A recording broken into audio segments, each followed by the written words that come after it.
Sekali lagi shalom, salam kemenangan, salam sukacita.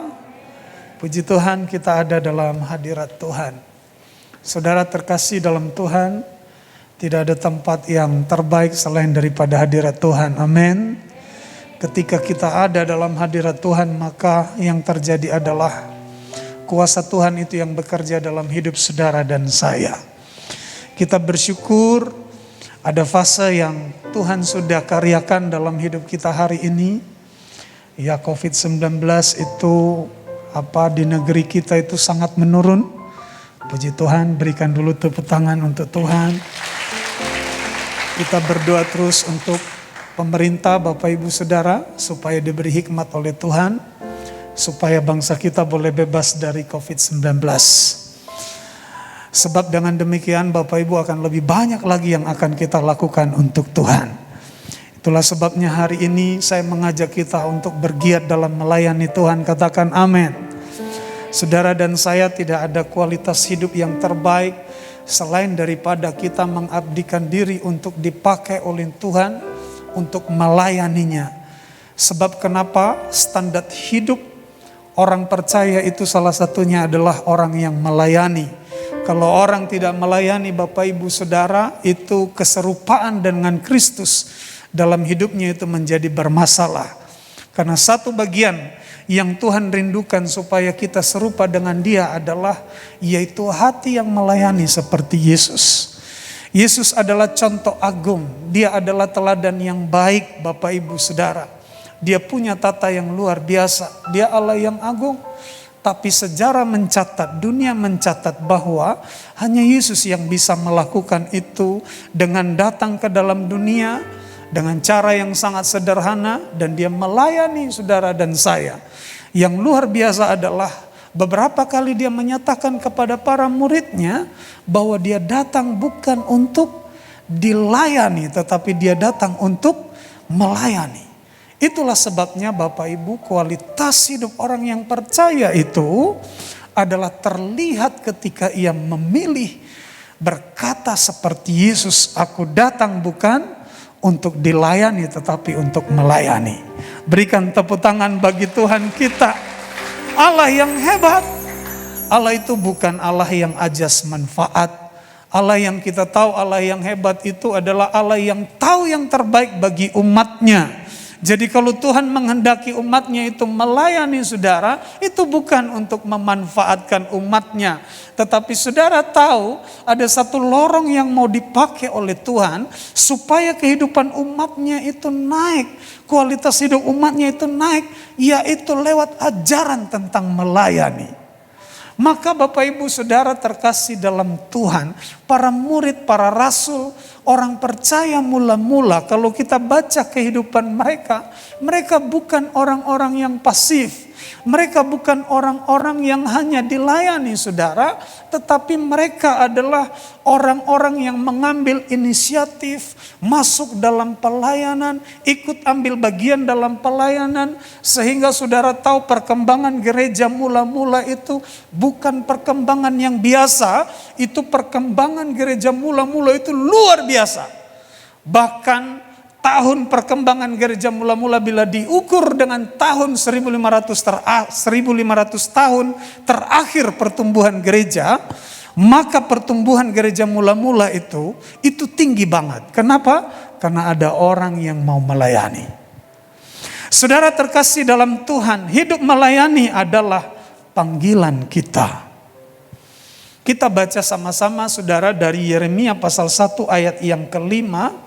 Saya mau Bapak Ibu ini menjadi dasar bagi kita supaya kita tahu bahwa ada satu panggilan hidup yang Tuhan sudah tetapkan dalam hidup masing-masing kita, yaitu untuk melayani Dia. Kita baca sama-sama 3, 2, 1. Sebelum aku membentuk engkau dalam rahim ibumu, aku telah mengenal engkau. Dan sebelum engkau keluar dari kandungan, aku telah menguduskan engkau, aku telah menetapkan engkau menjadi nabi bagi bangsa-bangsa. Nah saudara, panggilan Tuhan atas hidup seseorang itu bukanlah panggilan yang mendadak. Tadi saya sebutkan dalam ibadah pertama dan kedua. Kita dipanggil melayani itu bukan tiba-tiba, tetapi panggilan hidup kita untuk melayani Tuhan itu adalah panggilan yang terencana.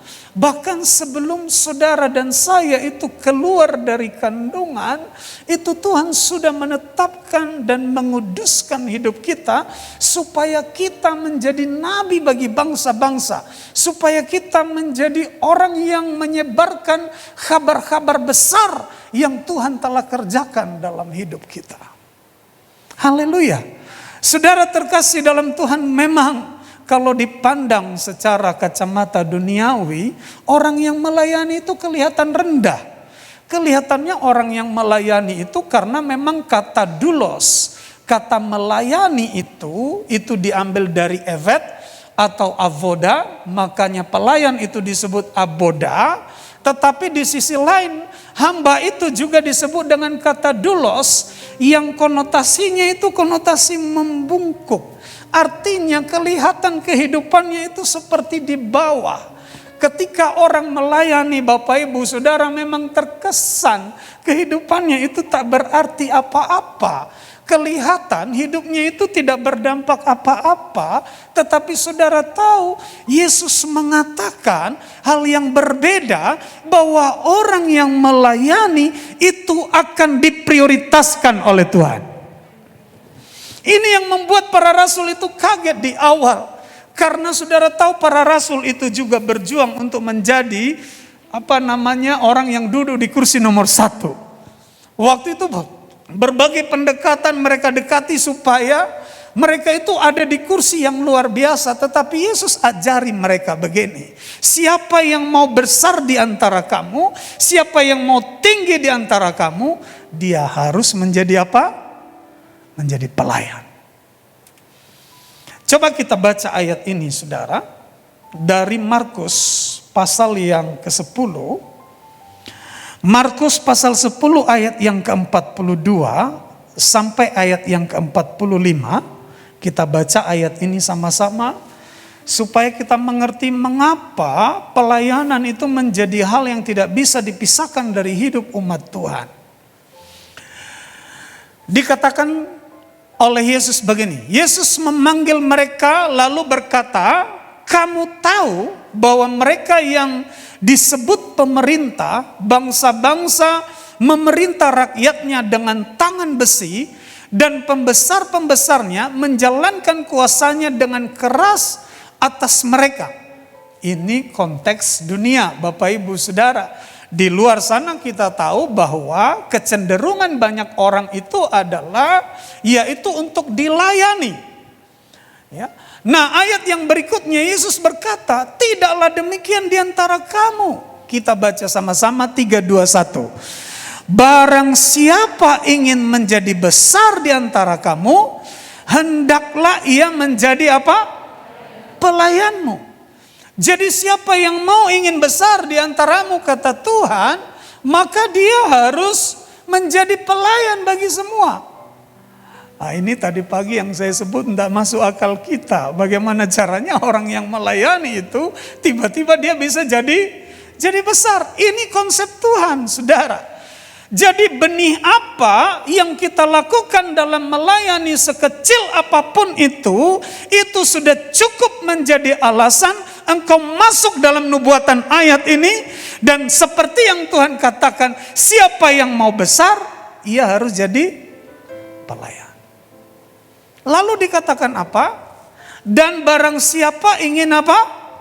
Menjadi yang terkemuka di antara kamu, hendaklah ia menjadi hamba untuk semuanya. Siapa yang suka kelas VIP di sini?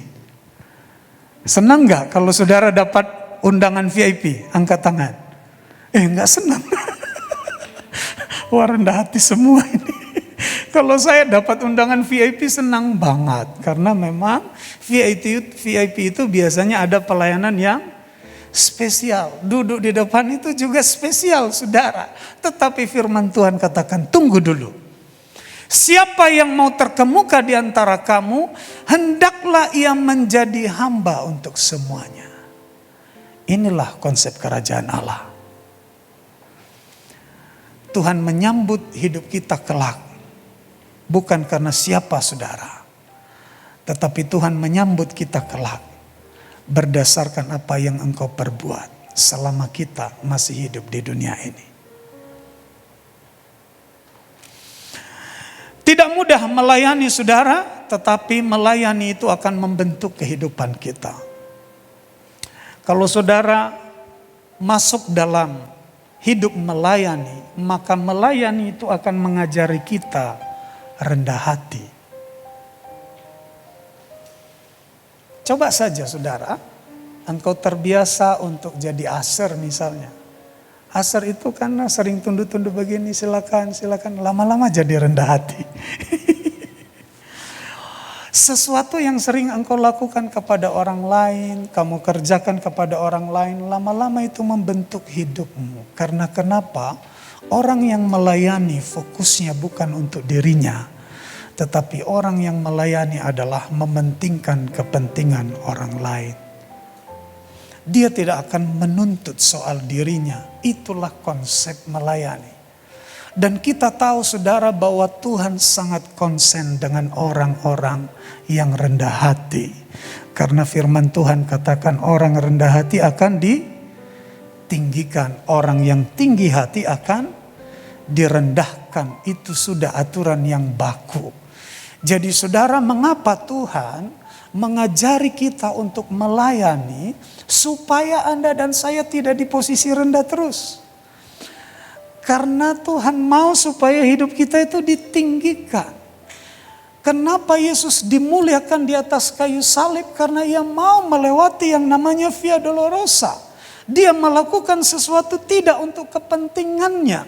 Makanya salah satu contoh teladan kerendahan hati itu adalah Yesus sendiri. Yesus itu yang penuh keagungan, bahkan dia bisa melakukan apa saja bagi tentara Romawi, tetapi tetap saja dia jaga kerendahan hatinya. Itu yang pertama saudara, melayani itu akan membentuk kerendahan hati kita, akan membentuk komitmen kita. Nah saudara perhatikan, dengan melayani itu kesetiaan kita akan teruji, katakan amin. Saudara dan saya ketika engkau masuk dalam pelayanan, engkau terlibat dalam pelayanan, maka di sana kesetiaan dan komitmen itu akan teruji. Karena saudara dan saya akan berhadapan dengan benturan, kita akan berhadapan dengan tantangan, kita akan berhadapan dengan kekecewaan. Kadang-kadang kita harus berhadapan dengan perlakuan yang tidak adil.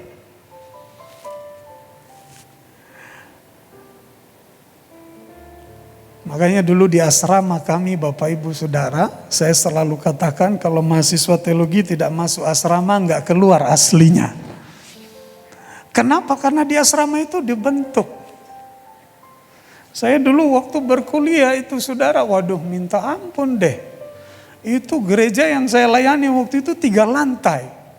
Nah, 3 lantai itu setiap Sabtu saya harus pel itu dari lantai pertama sampai lantai ketiga. Ketika ada mahasiswa baru dan masuk asrama, dia bilang, "Kak, kenapa kakak lakukan itu?" Saya bilang, kamu ini harus diproses dulu. Kalau kamu tidak melewati proses ini, kamu tidak akan tahu apa artinya komitmen. Nah saudara, kenapa kita perlu berlatih untuk komitmen? Karena keadaan hidup kita tidak tetap-tetap saja. Saudara dan saya akan menghadapi tantangan demi tantangan dalam hidup ini. Itu sebabnya kalau engkau sudah mengalaminya dalam dunia pelayanan, engkau menghadapi tantangan-tantangan di luar sana, itu engkau sudah terlatih. Jadi puji Tuhan kalau kita diberikan kesempatan melayani, itu membentuk komitmen kita. Dan yang ketiga, melayani itu mengajari kita untuk mengerti apa arti pengorbanan. Bilang sebelum engkau akan tahu arti pengorbanan. Yesus itu sudah memberikan segala sesuatu bagi kita. Kalau bicara soal pengorbanan Bapak Ibu Saudara, maka tidak ada lagi sesuatu yang disisakan oleh Yesus. yang dikorbankan di atas kayu salib itu segala-galanya. Dan ketika kita masuk dalam dunia pelayanan, saudara dan saya mau berkata, aku mau melayani, aku tidak mau menjadi penonton saja. Maka di sana engkau akan mengerti apa itu pengorbanan. Karena memang untuk melayani itu harus ada yang dikorbankan. Pada saat Rasul Paulus harus berpisah dengan jemaat di Efesus, Bapak Ibu Saudara, jemaat-jemaat Efesus itu melepaskan Paulus dengan hati yang sangat sedih. Karena mereka sudah sekian lama bersama dengan Paulus di Efesus. Paulus melayani di sana. Dan memang Paulus itu menjadi orang yang rendah hati di sana, melayani dengan baik. Dan suatu saat Paulus itu berkata kepada mereka, aku ini udah ditawan roh. Saya harus berangkat ke Yerusalem. Nah saudara, pengerja-pengerja yang ada di Efesus itu berkata kepada Rasul Paulus, enggak usah berangkat. Karena kenapa? Nanti kamu nyampe di Yerusalem, kamu akan dihakimi, kamu akan dipenjarakan, kamu akan dianiaya, kamu akan disiksa.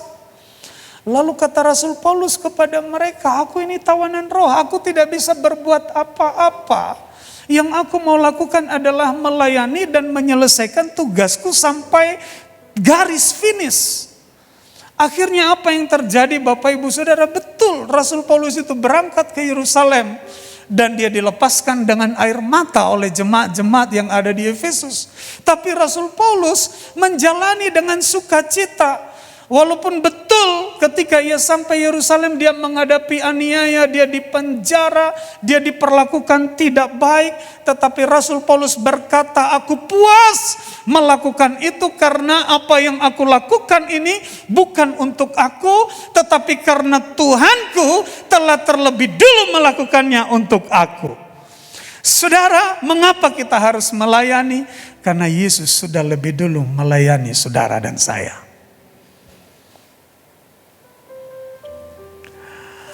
Kita harus mengerti Bapak Ibu bahwa kita harus berlomba melayani Tuhan karena ada batas akhir daripada hidup di dunia ini.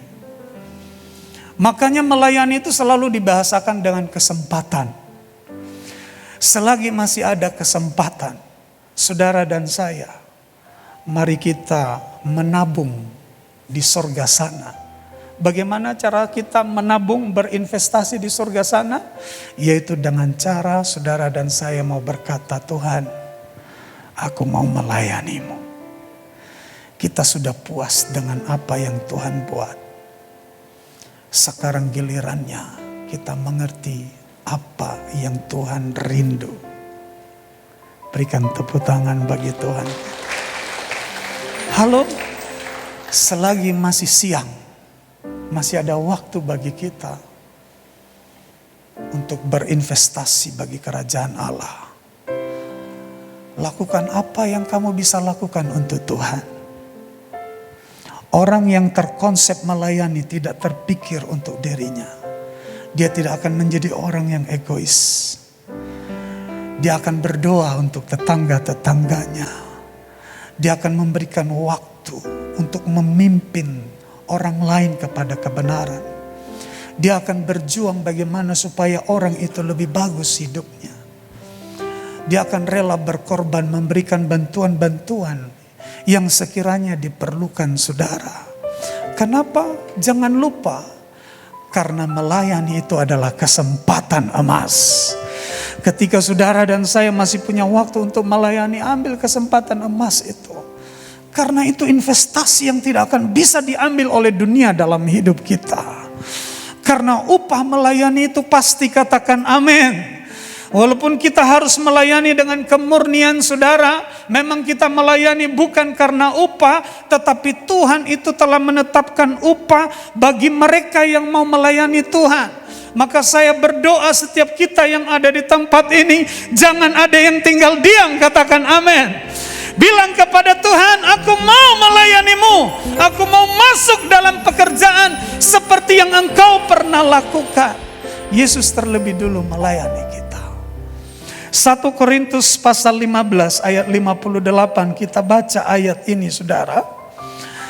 1 1 Korintus 15 ayat 58. Kita baca 3, 2, 1. Karena itu saudara-saudaraku yang kekasih, berdirilah teguh, jangan goyah, dan giatlah selalu dalam pekerjaan Tuhan. Sebab kamu tahu bahwa dalam persekutuan dengan Tuhan, jerih payahmu tidak akan sia-sia. Amin. Saudara mungkin banyak berjerih lelah, saudara banyak berjerih payah, tetapi jangan pernah lupa, jerih payahmu di dalam Tuhan tidak akan pernah sia-sia. Berikan tepuk tangan bagi Tuhan. Oh Tuhan, pakailah hidupku selagi aku masih kuat.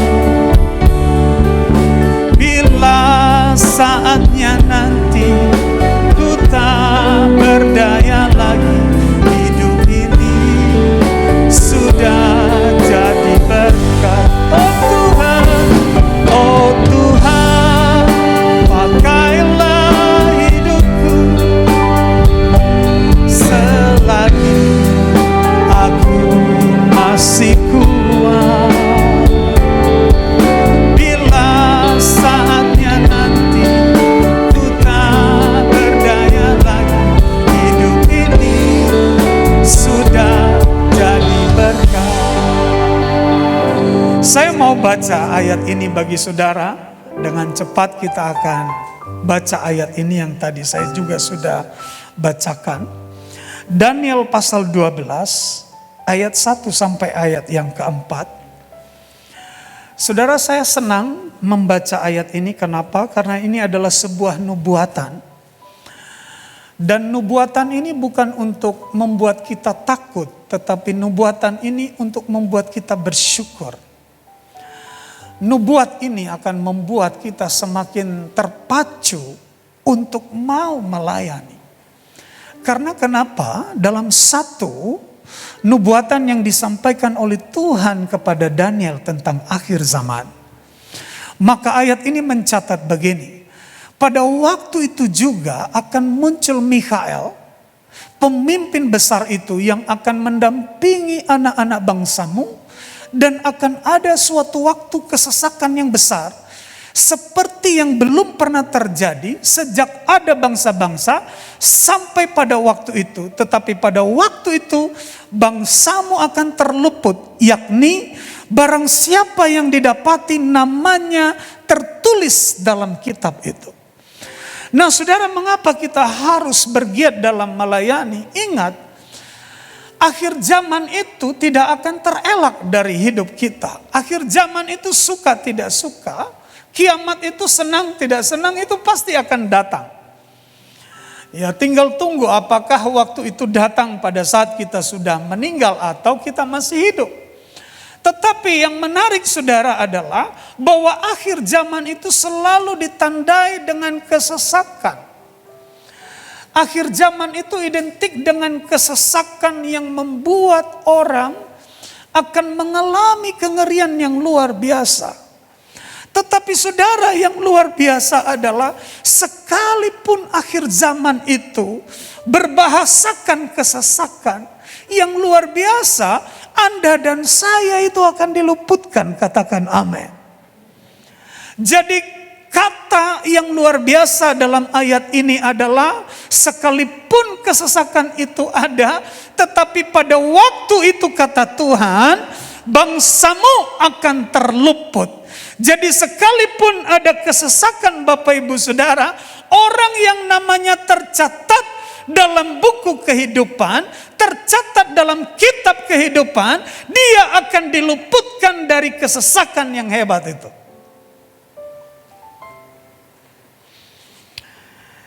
Bilang sebelahmu, jangan hanya kamu sendiri yang luput. Orang lain juga kita doakan supaya mereka mengalami pengalaman yang sama. Itulah sebabnya kita harus melayani. Supaya semakin banyak bilangan orang yang diluputkan. Berikan tepuk tangan bagi Tuhan. Yang kedua saudara, ini ayat yang luar biasa. Ayat yang kedua, baca sama-sama. 3, 2, 1. Dan banyak dari antara orang-orang yang telah tidur di dalam debu tanah akan bangun. Sebagian untuk mendapat hidup yang kekal, sebagian untuk mengalami kehinaan dan kengerian yang kekal. Saudara, ini yang menggetarkan hati saya. Makanya saudara, hatinya tak boleh tumpul. Anda dan saya harus punya hati yang melayani. Karena kenapa? Orang yang tidak terlayani dengan Injil, orang yang tidak terlayani dengan kabar penebusan dari Tuhan, maka dia akan dibangkitkan, tetapi untuk masuk dalam kehinaan dan mengalami kengerian yang kekal. Saudara tahu kengerian yang kekal? Ngeri yang kekal itu artinya seseorang itu akan mati lalu dibangkitkan. Tapi dia akan masuk pada neraka api yang menyala-nyala, yang dia rasakan setiap hari, setiap saat, setiap waktu. Dan dia tak bisa bunuh diri. Karena kenapa? Dia akan masuk pada kengerian yang kekal. Nah saudara, inilah dasar bagi kita untuk berlomba dan berkata, Tuhan, aku tidak mau terlambat. Saya mau ikut dalam proyek yang luar biasa ini. Saya mau dipakai oleh Tuhan. Saudara, ada banyak hal yang kita bisa pakai, yang kita bisa lakukan untuk melayani Tuhan. Dan perhatikan ayat yang terakhir, ini betul-betul terakhir. Kalau tadi itu masih terakhir, ini yang paling terakhir. Kita baca sama-sama 3, 2, 1. Dan orang-orang bijaksana akan bercahaya seperti cahaya cakrawala. Dan yang telah menuntun banyak orang kepada kebenaran seperti bintang-bintang tetap untuk selama-lamanya. Ini yang saya suka saudara, karena kenapa? Orang yang bijaksana di sini adalah orang yang menuntun banyak orang kepada kebenaran. Dan dikatakan apa? Orang yang menuntun banyak orang di dalam kebenaran itu, dia akan tetap untuk selama-lamanya dan cahayanya itu akan tetap menyala. Siapa yang mau hidupnya tetap bercahaya, angkat tangan. Haleluya. Saudara terkasih dalam Tuhan, inilah persembahan terbesar kita. Yang lebih besar dari materi ketika engkau berkata, Tuhan ini hidupku. Dan engkau pakai untuk kemuliaan namamu. Saudara, ini waktunya bagi kita untuk melayani Tuhan, katakan amin. Memberikan yang terbaik bagi Tuhan dalam segala sesuatu yang engkau bisa lakukan. Yang saya rindu adalah minggu depan banyak orang yang mendaftar untuk menjadi pelayan di gereja ini. Berikan tepuk tangan. Haleluya, tidak akan kekurangan.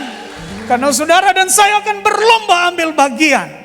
Dan saudara bisa bayangkan kalau semua berlomba ambil bagian, surga itu diturunkan di tempat ini. Haleluya.